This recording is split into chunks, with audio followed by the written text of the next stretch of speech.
अच्छी खबर में किंतु की गुंजाइश न रह जाए और बुरी खबर से परंतु सच्चाई ढूंढ कर लाए। ऐसी अच्छी और सच्ची खबरों के साथ आपके साथ मैं हूं नवजोत रंधावा। एक ऐसा शो जहां दिन की बड़ी खबर हम आपको आसान शब्दों में पॉइंट बाय पॉइंट समझाएंगे, यानी बड़ी खबर का सच्चा और अच्छा विश्लेषण। जश्न आजादी पर आंच नहीं आएगी। 78वें स्वतंत्रता दिवस के मौके पर सुरक्षा का अभेद चक्र तैयार हो चुका है। कहां है सुरक्षा के इंतजाम बताएंगे। शौर्य के आसमान में तरंग शक्ति, आसमान में दिखा हिंदुस्तान के तेजस का तेज, प्रचंड का प्रहार। और आपदा पर आती है, आपदा जब भी आती है तो एनडीआरएफ के जवानों की याद आती है। आपको दिखाएंगे एक्सक्लूसिव रिपोर्ट, लेकिन शुरुआत करेंगे पहली खबर के साथ जो है हमारे आजादी दिवस से जुड़ी हुई।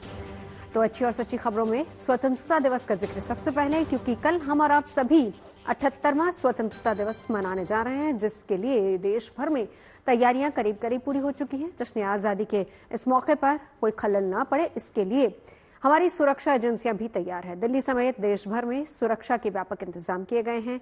साथ ही देश की सीमाओं पर भी चौकसी बढ़ा दी गई है ताकि लोग बेखौफ होकर जश्न आजादी का ये पर्व मना सके।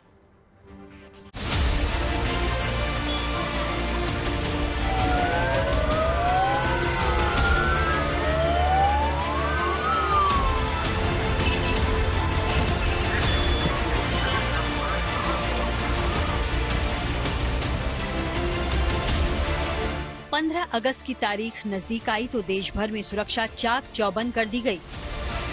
दिल्ली समेत देश के अलग अलग शहरों से आई ये तस्वीरें सुरक्षा तैयारियों को बयां कर रही हैं।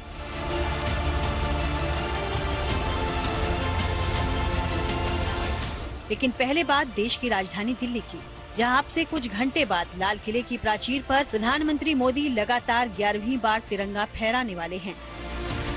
इस कार्यक्रम के मद्देनजर दिल्ली में सुरक्षा का अभेद्य चक्र तैयार किया गया है। सड़कों पर पुलिस पेट्रोलिंग कर रही है, नदी में पेट्रोलिंग हो रही है, नाके लगाकर गाड़ियों की चेकिंग भी की जा रही है। तलाशी अभियान में डॉग स्क्वाड की भी मदद ली जा रही है। सैकड़ों पुलिस वाले और अर्धसैनिक बल के जवान हर आने जाने वाले पर नजर रख रहे हैं।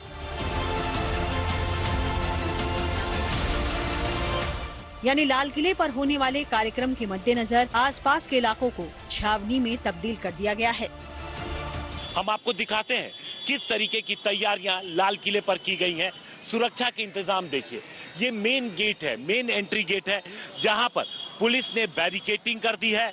यहाँ पर आप देखिए पहले बोरियां भी रखी गई हैं, उसके बाद बैरिकेटिंग है और फिर पुलिस के जवान यहाँ पर तैनात हैं और आगे मेटल डिटेक्टर लगा दिया गया है।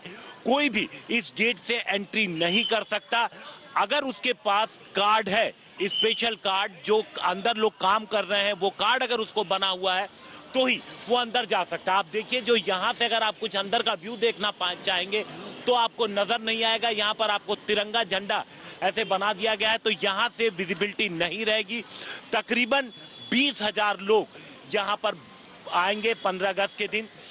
जिस रास्ते से आएंगे उन रास्तों पर सीसीटीवी कैमरा लगाया गया है, तो इस पूरे इलाके को, एक एक जगह को पूरी तरीके से सीसीटीवी कैमरों से कैप्चर किया गया। लाल किला ही नहीं, दिल्ली के तमाम भीड़ भाड़ वाले बाजारों, रेलवे स्टेशनों, मेट्रो स्टेशन और संवेदनशील इलाकों में भी सुरक्षा के पुख्ता इंतजाम किए गए हैं।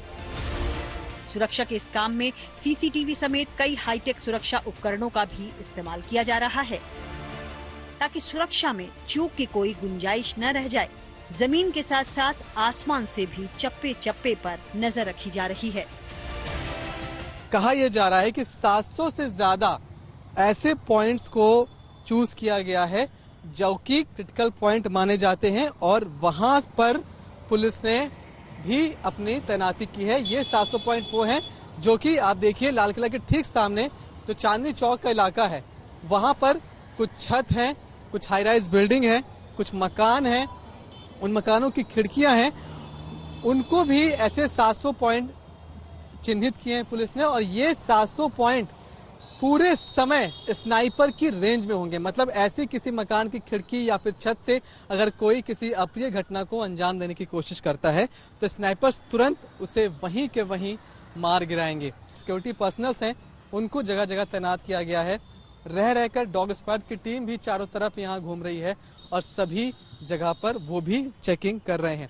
कुल मिलाकर तैयारी पूरी कर दी गई है, सिक्योरिटी चेक्स को पूरा कर लिया गया है और कोशिश यही की जा रही है हर बार की तरह कि पूरा देश आराम से स्वतंत्रता दिवस मनाए और कोई भी हमारे इस जश्न में छोटा सा भी खलल न डालने पाए।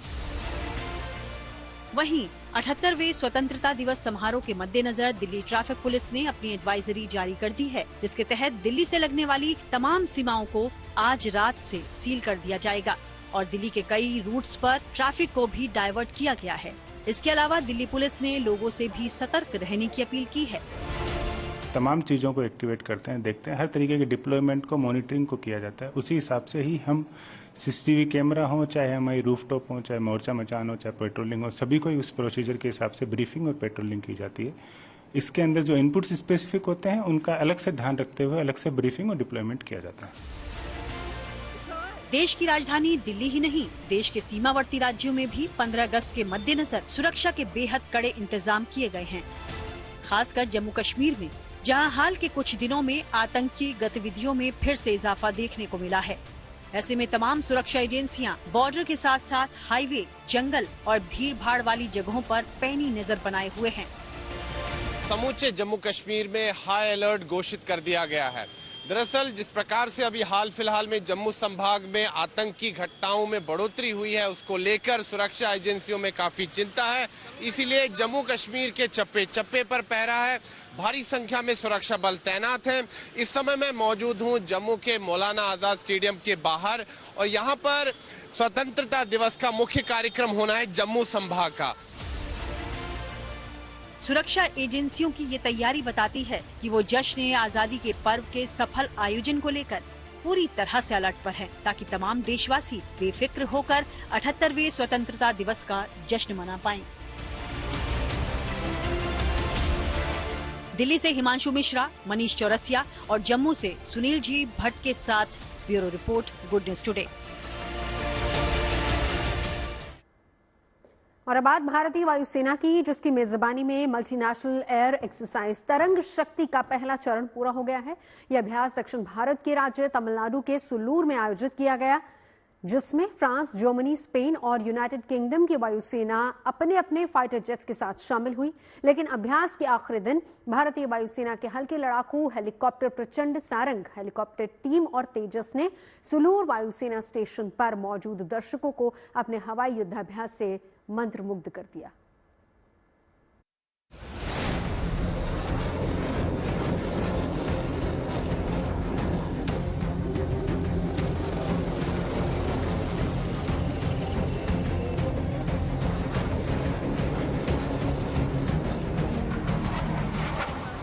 सुलूर के आसमान में तेजस का तेज भी दिखा और प्रचंड का प्रहार हुआ।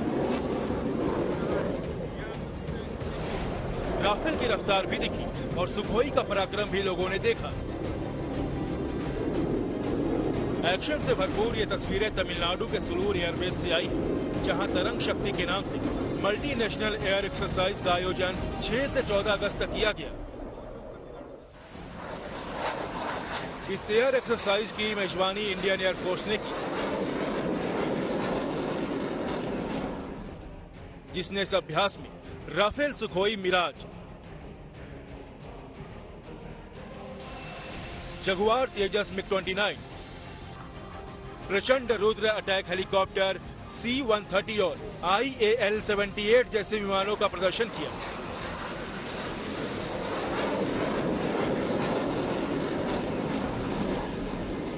आप देख रहे हैं भारत का अपना पहला स्वदेशी attack helicopter, light combat helicopter प्रचंड, जो लाइट है यानी हाई ऑल्टीट्यूड एरियाज के लिए मुफीद है। ये अटैक हेलीकॉप्टर HAL द्वारा बनाया गया है और अभी थोड़े दिन पहले इसे भारतीय सेना के साथ साथ भारतीय वायुसेना में इंडक्ट किया गया है। लाइट कॉम्बैट हेलीकॉप्टर की स्टेल्थ क्षमताएं इसे बनाती हैं ताकतवर और मैन्यूवरेबिलिटी इसे देती है पहाड़ियों के बीच से मैन्यूवर करते हुए निकलने की शक्ति। ये अभ्यास 2 चरणों का है, जिसके पहले चरण के आखिरी दिन भारतीय एयरफोर्स के स्वदेशी लड़ाकू विमान तेजस और अटैक हेलीकॉप्टर प्रचंड अपने प्रदर्शन से न सिर्फ दर्शकों को रोमांचित किया, बल्कि अभ्यास में हिस्सा ले रहे जर्मनी, फ्रांस, स्पेन और यूनाइटेड किंगडम के वायुसेना अधिकारियों की खूब तारीफ भी बटोरी।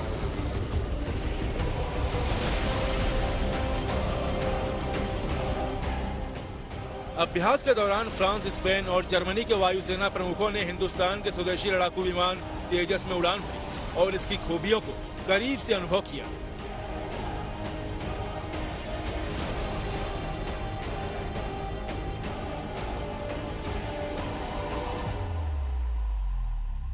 भारतीय वायुसेना की शान, अपना स्वदेशी तेजस एयरक्राफ्ट सुलूर के आसमान में गरज रहा है। तरंग शक्ति में जहां विदेशी वायुसेनाओं के अलग अलग फाइटर जेट्स आए हैं, चाहे वो यूरो फाइटर टाइफून्स हो या फिर फ्रांस के अपने रफाल्स हो, जर्मनी के एयरक्राफ्ट हो, सिंगापुर यूएई के क्राफ्ट हो, भारत का तेजस सबको टक्कर दे रहा है। तरंग शक्ति के पहले फेज में दुनिया भर की दिग्गज वायुसेनाओं ने अपने लगभग 60 से ज्यादा विमानों को उतार दिया है। आप देख सकते हैं किस तरह से अलग अलग तरह के फाइटर जेट्स यहाँ पर मौजूद हैं और भारत के विमान भी यहाँ पर इस एक्सरसाइज में हिस्सा ले रहे हैं। ये है नमूना इंटरऑपरेबिलिटी का और साथ ही कोऑपरेशन का, जो भारत की वायुसेना पूरी दुनिया की श्रेष्ठ वायुसेनाओं के साथ मिलकर दिखा रही है। बड़ी बात यह है कि जर्मनी ने पहली बार भारतीय धरती पर किसी एयर एक्सरसाइज में भाग लिया और उसके यूरो फाइटर टाइफून ने भी अभ्यास के दौरान अपने प्रदर्शन से दर्शकों को खूब रोमांचित किया। तरंग शक्ति में आप इस वक्त देख रहे हैं जर्मन एयरक्राफ्ट टाइफून, जो इस वक्त सुलूर के आसमान में दिखा रहा है अपना शौर्य और साहस। और ये एयरक्राफ्ट है बहुत ही एडवांस एयरक्राफ्ट जो ज्यादातर यूरोपियन एयर फोर्सेस इस्तेमाल करती हैं। ये मल्टी रोल एयरक्राफ्ट अपनी मैनेवरेबिलिटी के लिए, अपने डिजाइन के लिए जाना जाता है और इसकी स्पीड मार्क 2 है, यानी twice the speed of sound. आवाज की जो गति है उससे दोगुनी गति है इस टाइफून की। हेलमेट माउंटेड सिंबोलॉजी सिस्टम है, यानी कि पायलट अपने हेलमेट पर ही क्रिटिकल फ्लाइट और कॉम्बैट इंफॉर्मेशन देख सकता है। और ये टाइफून यहाँ तरंग शक्ति का हिस्सा बना है जो एडवांस्ड एवियोनिक्स और सिस्टम से लैस है। इस तरंग शक्ति अभ्यास के जरिए अपनी तैयारियों को परखने और एक दूसरे के साथ अपने अनुभवों का साझा करने पर जोर दिया गया। इस अभ्यास का दूसरा चरण 29 अगस्त से 14 सितंबर तक जोधपुर में आयोजित किया जाएगा, जिसमें Australia, Bangladesh, UAE, Singapore, USA और ग्रीस की वायुसेना हिस्सा लेगी। हमारे पास अलग अलग जहाज आए हैं, जैसे टाइफून्स, राफेल और हमारे अपने तेजस जो इसमें पार्टिसिपेट करे, Tejas LCA correction, Tejas, Rafale and Su-30 which are participating in this exercise, and it is matter of pride that we are hosting such a big event together. It is हमारा interoperability के लिए हम ये एक्सरसाइज करते हैं, mutual learning, एक दूसरे से सीखने के लिए, और बेस्ट मेंटेनेंस प्रैक्टिसेस और बेस्ट ग्राउंड प्रैक्टिसेस और बेस्ट एविएशन प्रैक्टिसेस के लिए ये हम एक्सरसाइज करते हैं दूसरे देशों के साथ। सुलूर में इस मल्टी नेशनल एयर एक्सरसाइज के मौके पर DRDO की तरफ से एक प्रदर्शनी भी लगाई गई, जिसमें मेड इन इंडिया हथियारों का प्रदर्शन किया गया। सुलूर एयरबेस से शिवानी शर्मा के साथ bureau report, good news today. आगे बढ़ते हैं, बात करते हैं NDRF यानी कि नेशनल डिजास्टर रिस्पांस फोर्स की। जब देश में कहीं भी किसी भी तरह की आपदा आती है, लोगों की जान बचाने के लिए सबसे पहले याद आती है NDRF की। बाढ़, बारिश से लेकर भूकंप तक मौत के सामने दीवार बनकर खड़े हो जाते हैं NDRF के शूरवीर। यानी कि किसी भी मुश्किल में जब जान फंसती है तो जिंदगी बचाने में NDRF के जांबाज जवान सबसे पहले जुटते हैं। प्राकृतिक आपदा में सबसे बड़ा सहारा बनने वाले NDRF के जांबाजों को इसके लिए कड़ी ट्रेनिंग से गुजरना पड़ता है। NDRF की तैयारी पर गुड न्यूज टुडे की ये एक्सक्लूसिव रिपोर्ट देखिए। इंसिडेंट की कॉल वहां पर गई है। अब देखिए किस तरह से जवान यहाँ गाड़ी से उतर रहे हैं, एक जगह ये सब खड़े होंगे, इकट्ठा होंगे और फिर इनकी ब्रीफिंग दी जाएगी। उसके बाद ये सीधे स्पॉट पर पहुंच जाएंगे। क्या मेरी टीम तैयार है इस तारीख के लिए? Yes sir. तैयार है? Yes sir. तो हम आपको एक लाइव डेमो दिखा रहे हैं समझने समझाने के लिए किस तरह से NDRF के जवान काम करते हैं। एक बिल्डिंग यहाँ कोलैप्स हुई है और उसके बाद कॉल पर ये पहुंचे जवान, और अब देखिए किस तरह से यहाँ पर जो एक इनको विक्टिम दिखाई पड़ रहा है उसे ये रेस्क्यू करने जा रहे हैं। विक्टिम की कंडीशन देखकर आपको क्या लग रहा है और क्या कुछ करेंगे आप? इसमें विक्टिम की कंडीशन को ये लग रहा है कि ये 3 से 4 घंटे पहले दबा हुआ है। तो सबसे पहले हम इसमें कर्स एंड कंपार्टमेंट सिंड्रोम एक बीमारी हो जाती है अगर काफ़ी देर तक दबा जाता है, तो सबसे पहले हमारे द्वारा इलाज दिया जाता है। उसके बाद ये एक एयर लिफ्टिंग बैग है जो किसी भी ऑब्जेक्ट को उठाने में काम आता है, जो ये 72 टन तक इसकी कैपेसिटी है। इसमें अलग अलग प्रकार के 10 इसमें छोटे छोटे ऑब्जेक्ट हैं जो इसमें अलग अलग उसकी कैपेसिटी है।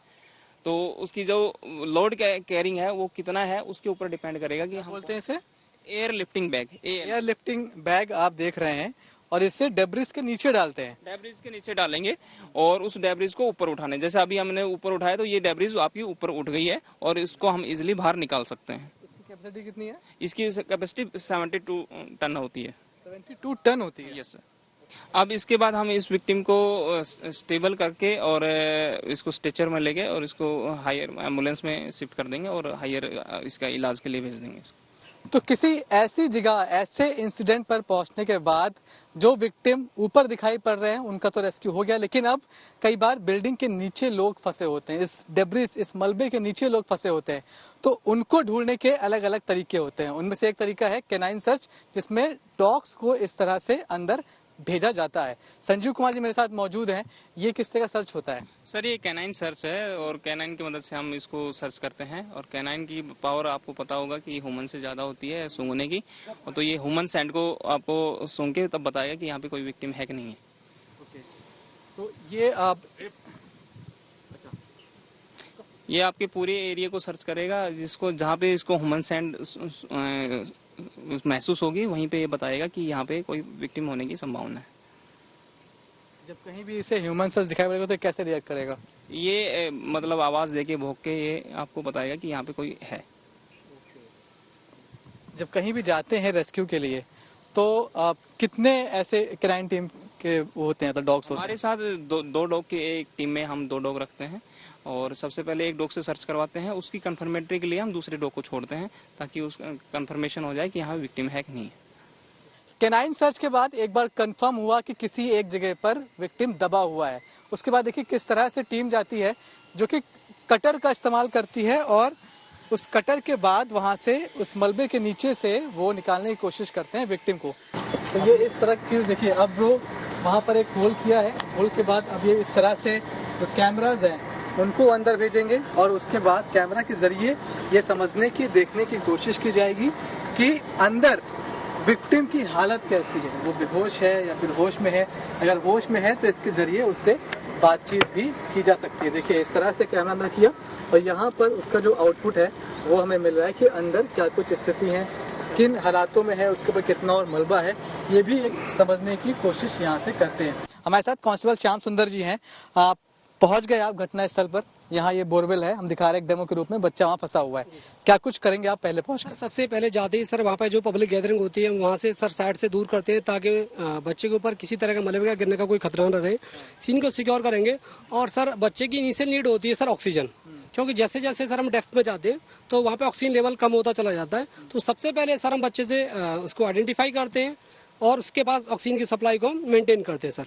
उसके बाद सर हमारे पास 2 वे कम्युनिकेशन वाला कैमरा होता है जिसको सर हम बोरवेल में बच्चे की सर स्थिति को जानने के लिए सर हम उसे, जैसे ये हमारे पास कैमरा और लाइट जी सर, इसे सर हम बच्चे की स्थिति के बारे में जानने के लिए हम इसे बोरवेल में इस तरीके से इंसर्ट करेंगे और इसे सर कंटिन्यू हम, हमारे पास ये इस तरीके का एक सेटअप तैयार होता है, मॉनिटर होता है जिसपे हम उसे कंटिन्यू मॉनिटर करते रहते हैं ताकि हमें बच्चे की स्थिति के बारे में पता चल सके। बच्चा सर मेनली जो बोरवेल में फंसता है वो 2 सिचुएशन में हो सकता है। एक तो सर बच्चा उल्टा हो सकता है, दूसरा सीधा हो सकता है। उसमें भी सर 2 सिचुएशन हो जाती हैं कि बच्चा बीच में फंसा हुआ है या बच्चा जो उसकी तली में फंसा हुआ है। तो सर उसके अकॉर्डिंग हम जो हमारे पास इक्विपमेंट है सर हम उसको यूज करते हैं। बेसिकली सर जो बच्चा होता है उससे हम 4 पॉइंट से सर ग्रिप कर सकते हैं। सर फर्स्ट होता है सर आर्मपिट से किसी बच्चे को, जैसे हम बच्चे को गोद में उठाते हैं। दूसरा होता है सर पेल्विक से सर हम उसे उठा सकते हैं। तीसरा होता है सर हमारा ये जो एंकल होते हैं उसके बाद से सर हम बच्चे को उठा सकते हैं। और चौथा होता है सर जिसमें सर हम उसका ग्रोइंग रीजन होता है, जैसे बच्चे को गद्दी पे या साइकिल पे बिठाया जाता है जैसे ट्रैप में बैठाते हैं। जी सर, इस तरीके से हम बच्चे को चार जगह से हम जो मेनली ग्रिप कर सकते हैं। इसमें सर हमने एक रोप लूप बनाया। रोप लूप बनाने के बाद हमने जो आयरन बार है इसको सर हमने इसके जो रोप लूप है उसके ऊपर हमने इसे प्लेस किया है और इसके साथ हम इसे हल्का सा लूज रखते हुए बच्चे के इससे सर जो हमारा पहले को वाला रीजन है वहां पर सर हमसे ग्रिप कराएंगे। ये सर इस तरीके से बोरवेल में इंसर्ट किया जाएगा। ये सर बोरवेल के डाया के अकॉर्डिंग बनाया जाता है। ये छोटा हुआ है इसमें बोरवेल का। देखिए इस तरह से आप देख रहे हैं कि बोरवेल का जो आप साइज होता है एक तरह से उसके एंट्री पॉइंट का, उसके साइज का अधिकतर इनके पास होते हैं। जो नहीं होते वहीं पर ऑन ग्राउंड ही उसे बनवा लेते हैं और उसके बाद इस तरह से इसको अंदर डालते हैं। हम इसमें एक धागा ग्रिप कर दें जिससे धागे से हम इसे वहां पर ले जाकर ओपन कर सके। इसमें धागे को सर लूज रखते हुए हम इसे इंसर्ट करेंगे इस तरीके से बोरवेल में और कंटिन्यू सीसीटीवी से ऑब्जर्व करते रहेंगे सर। जहां से भी स्थान मिलेगा जहां से ये बच्चे के नीचे जा सकता हो वहां से सर हम इसे नीचे प्लेस करेंगे बच्चे के।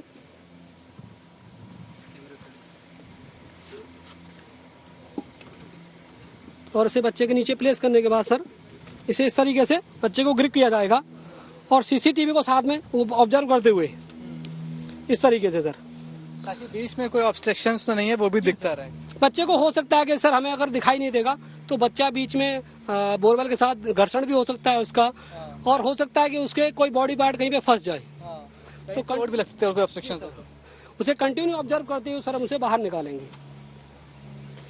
जैसे ही बोरवेल से सर बच्चा बाहर आता है सबसे पहले सर हम उसे शॉक के लिए ट्रीट करते हैं। हम उसे सर शॉक के लिए ट्रीट करेंगे, उसका बॉडी टेम्परेचर मेंटेन करेंगे और उसे अगर ऑक्सीजन की आवश्यकता है तो ऑक्सीजन लगाएंगे और जो भी इनिशियल सर उसे इमोशनल सपोर्ट और जो मेडिकल सपोर्ट की आवश्यकता है वो से सर हम तुरंत देंगे। हम आपको दिखा रहे हैं किस तरह से इन जवानों की स्विमिंग की ट्रेनिंग होती है। तस्वीरें आप देख रहे हैं, यहाँ पर अंडर ट्रेनिंग जवान है और स्विमिंग की ट्रेनिंग इनकी करवाई जा रही है। लगभग 35 दिन की ये ट्रेनिंग होती है, 1 महीने से ज्यादा की, और कई जवान ऐसे आते हैं जिनको स्विमिंग नहीं भी आती, उसके बावजूद उन्हें इस तरह से इतनी दक्षता से साथ ट्रेन किया जाता है कि वो फिर आपदा की किसी भी स्थिति से निपटने के लिए पूरी तरह से तैयार होते हैं, सजग होते हैं। हमारे साथ इंस्पेक्टर वीरेंद्र हैं जो कि यहाँ पर ट्रेनर भी हैं और ये बता रहे हैं कि किस तरह की टेक्निक्स का इस्तेमाल करते हैं हम रेस्क्यू के वक्त। जी सर बताइए, और साथ साथ हम डेमो भी दिखाते जाएंगे। जी सर, ये सबसे पहले जो हम आपको एंट्री बताएंगे वो बताएंगे स्लाइड इन। तो स्लाइड इन हम तब करते हैं सर जब वाटर अननोन है। अभी आपको स्विमिंग पूल में तो ये क्लियर वाटर दिख रहा है, लेकिन जब बाढ़ जैसी हालात में आपको ऐसा वाटर देखने को नहीं मिलेगा। वहाँ पे वाटर गंदा होगा, डर्टी होगा, उसमें डस्ट भी होगी, तो वहाँ पानी कितना गहरा है ये पता लगा पाना मुश्किल है। तो उसके लिए एक बेसिक एंट्री करते हैं हम जिसको बोलते हैं स्लाइड एंट्री। इसका डेमो आपको दिखाएंगे। इसके लिए रेडी गो स्लाइड एंट्री के लिए, ठीक है, आप दिखा सकते हैं। यहाँ पे ये नीचे बैठे, अब धीरे से ये पता लगाएंगे, इनके जहाँ पे पैर लगेंगे उनको पानी की गहराई का मालूम हो जाएगा। तो इससे क्या है, हमारे जो रेस्क्यूअर को चोट लगने की कोई संभावना है। और 3 स्टेप में नीचे जाते हैं, 3 स्टेप में नीचे जाएंगे। मान लीजिए कि ये कोई विक्टिम है जो कि जिसे हमें बचाना है। अब हमें उनसे आई कांटेक्ट नहीं तोड़ना है। आई कांटेक्ट क्योंकि इसका ऐसी अवस्था में कभी भी नीचे जा सकता है, तो आई कांटेक्ट नहीं तोड़ना है। तो इस प्रकार हम क्या है कॉम्पैक्ट जंप का इस्तेमाल करेंगे। उसका सर डेमोस्ट्रेशन अभी दिखाएंगे। Ready up. अभी आपने देखा होगा दोनों के सिर ऊपर ही हैं और उन्होंने आई कांटेक्ट विक्टिम से तोड़ा नहीं है। तो इस प्रकार से दोनों जो हमारे लोग हैं वो इसको बचा के ला सकते हैं। हमारे साथ नीरज सिंह जी हैं, डिप्टी कमांडेंट, उनसे और बात करते हैं। सर, आप स्विमिंग तो सभी लोग लगभग करते हैं, हम लोग भी जानते हैं थोड़ा बहुत बेसिक, लेकिन एक जवान की ट्रेनिंग किस तरह से अलग होती है? जो एनडीआरएफ का जो जवान है उसकी ट्रेनिंग अगर हम नॉर्मल एक सिविलियन से अगर तुलना करते हैं तो काफ़ी तरह से डिफरेंट है, क्योंकि जो एनडीआरएफ की जो ट्रेनिंग है उसमें विभिन्न तरह की टेक्निक्स हैं, कुछ गाइडलाइंस हैं, सर्टेन हमारे जो इंस्ट्रक्टर्स हैं उनकी देखरेख में प्रॉपर तरीके से उनको ट्रेनिंग दी जाती है। अगर हम पानी की बात कर रहे हैं तो जो 35 दिन की ट्रेनिंग है उसमें कुछ ऐसा क्राइटेरिया भी होता है कि कितना डीप आप जा सकते हो या किन हालातों से आप निपट सकते हो? बिल्कुल, एनडीआरएफ के जो एक नॉर्मल जब जवान की एंट्री होती है तो उसको बेसिक ट्रेनिंग दी जाती है, उसको एडीआरसी मॉड्यूल हम बोलते हैं। और उसमें हम कुछ सेलेक्टेड जो लॉट होते हैं उसमें हम अच्छे जो हमारे जो स्विमर्स निकल के आते हैं उनको हम डीप डाइवर्स के तौर पे उनको ट्रेंड किया जाता है और वो हमारे जो गहराई है कोई 33 फीट है या 50 से 60 फीट तक की लगभग हम अलग डिपेंडिंग अपॉन कुछ इंस्टीट्यूट हैं भारत में हम वहाँ पे उनको स्पेशल ट्रेनिंग दिलाते हैं और उस तरह से उनकी जो ट्रेनिंग क्षमता है डीप में जाने की वो उसकी बढ़ाई जाती है। अभी सबसे पहले हम यही समझ रहे हैं कि हम किसी जगह पहुंचे हैं, कोई कंडीशन है और वहां पर ये हमें पहला विक्टिम मिला है, क्या क्या करेंगे आप? देखिए सबसे पहले ये जो टीम का लीडर है मतलब ही इज एक यहाँ आ रहा है तो इसके हेड से तो इसको एसेस कर रहा है तो वो देख रहा है कि मैं उसको एसेस मतलब लग रहा है कि सस्पेक्टेड स्पाइनल इंजरी है हेड में, तो स्पाइनल इंजरी जो स्पाइन में है तो it can be prove lethal अगर इसको यहाँ पे स्टेबलाइज या इसको क्लोज यहाँ पे तरीके से ना रखा जाए, अदरवाइज कैरेज के दौरान ट्रांसफर के दौरान उसको ये इंजरी अगर प्रॉपरली यहाँ स्टेबलाइज नहीं किया तो फर्दर डैमेज हो सकता है। तो he is applying cervical collar जो है ये असेसमेंट की जाती है according to neck of size, वो देख because they have a technique कि फिंगर काउंटिंग के हिसाब से ये अपना कॉलर इसको चेक कर लेते हैं कि इस नेक में कितना कॉलर इसका कितना साइज है। नाउ दे हैव अप्लाइड एक नेक कॉलर किया तो इससे क्या हो गया इसकी जो सर्वाइकल इंजरी सस्पेक्टेड थी वो स्टेबलाइज हो गई during carriage, during lifting, during transportation, वो अब फर्दर डैमेज से हम उसको बचा सकते हैं। ट्रेनिंग जितने भी जवान आ रहे हैं सबको ये ट्रेनिंग दी जा रही है या फिर आप किसी का कुछ और है किसी का कुछ और है? नहीं, बेसिकली देखिए क्या है एनडीआरएफ आपको बेसिक ट्रेनिंग है वो क्या है? हाँ, बेसिकली एनडीआरएफ आपको पता ही कि हमेशा आपदा के साथ ही मतलब जुड़ा है, तो जो भी individual irrespective of rank, irrespective of quarter, जो भी इंडिविजुअल एनडीआरएफ में आता है ऑन डेप्यूटेशन तो मेडिकल फर्स्ट रेस्पॉन्डर कोर्स एक होता है जो कि 4 वीक्स का होता है और सबको करना पड़ता है। That is mandatory for every person because we have to deal, हर दिन हमें आपदा के साथ सामना करना पड़ता है। अब आप देख रहे हैं इन्होंने पेशेंट को स्टेबलाइज किया, ऑक्सीजन यहाँ पे लगाया, नेक उसकी सपोर्ट की विद स्पाइन दिस कॉलर और वो आप पेशेंट को इवैक्यूएट कर रहे हैं एम्बुलेंस तक या हायर सेंटर के लिए। तो इतनी कठिन ट्रेनिंग के बाद एनडीआरएफ के जवान तैयार होते हैं और हर आपदा में हमारी और आपकी सुरक्षा के लिए हमेशा तैनात रहते हैं। फिलहाल अच्छी और सच्ची खबरों में अभी के लिए इतना ही। देश और दुनिया की तमाम अच्छी खबरों के लिए आप देखते रहिए गुड न्यूज़।